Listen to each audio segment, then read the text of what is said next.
actually at the edge of the times of another great transformation. And it is again the same state as shown in Kurukshetra.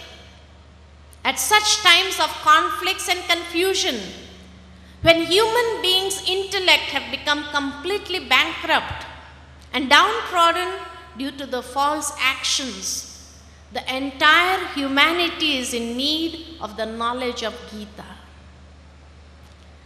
This is such a war field for which God Himself is beckoning on us, is calling us. And one needs to become an instrument to spread this spiritual awareness and become a warrior in order to fulfill the divine will.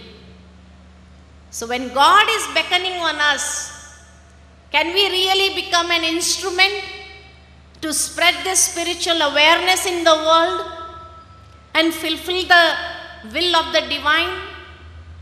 Yes, this is why maybe this occasion has come for Cochin Nivasis also, for the residents of Cochin, because God loves us so much. And to spread that spiritual awareness, He also needs our help. To spread His message in such a manner and spread that spiritual awakening in the lives of human beings also who are in the darkness of ignorance. Everybody needs that light. So it's the same episode that is being repeated.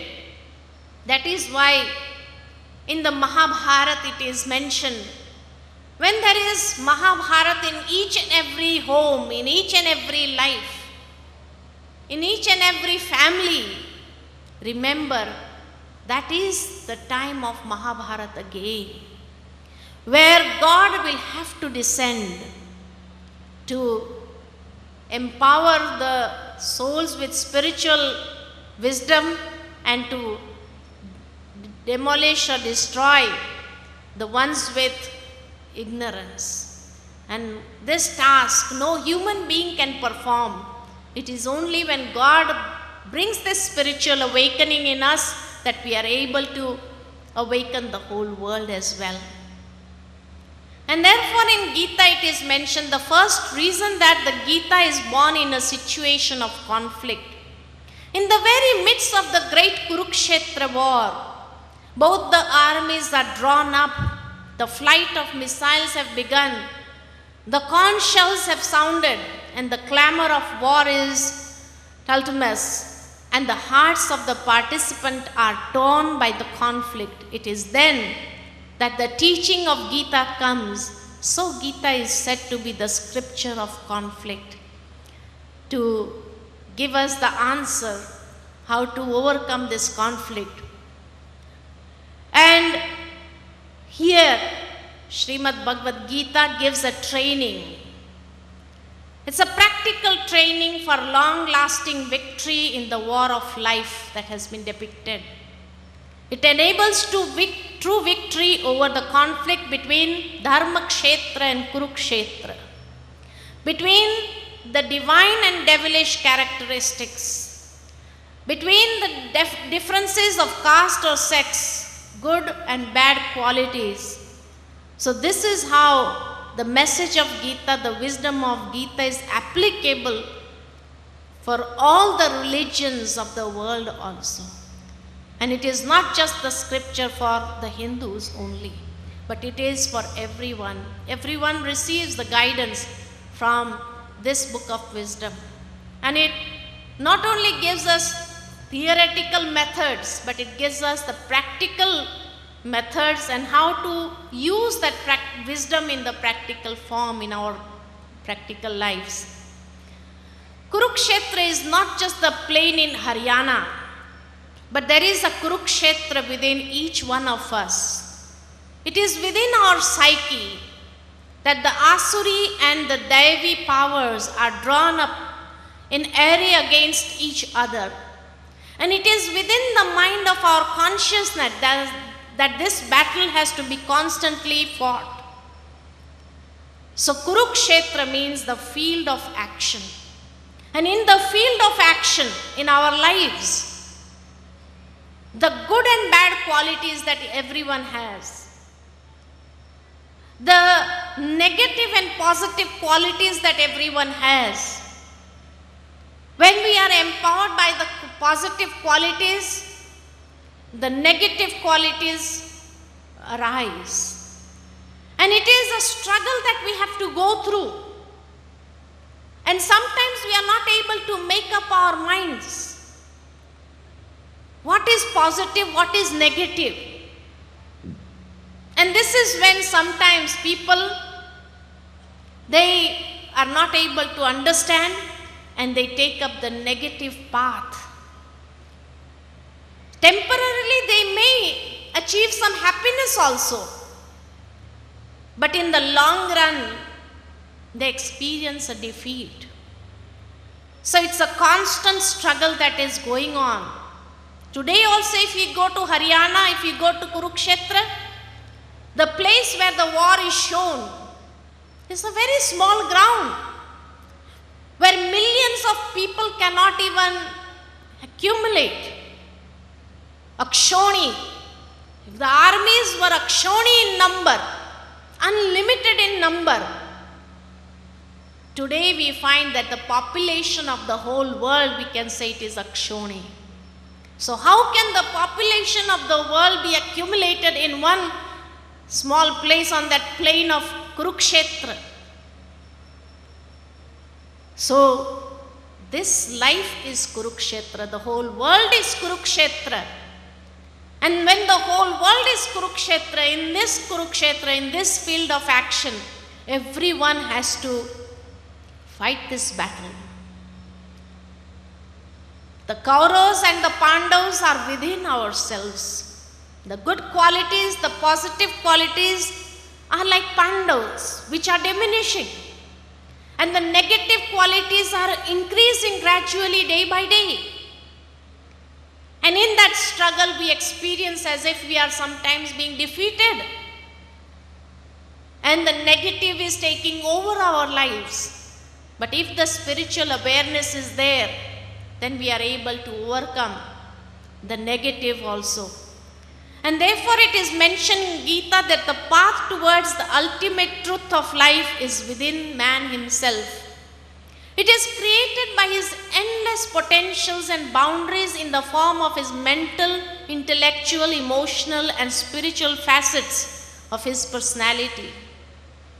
So understanding that and understanding the message of Gita, how we have to go within,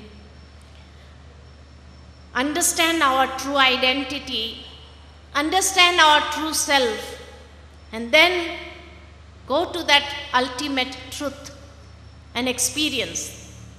Therefore, the verses of Gita are spreaded in 18 chapters. The first chapter stating the problem of the human situations. The second chapter as stating the central issues and the approaches to resolving them.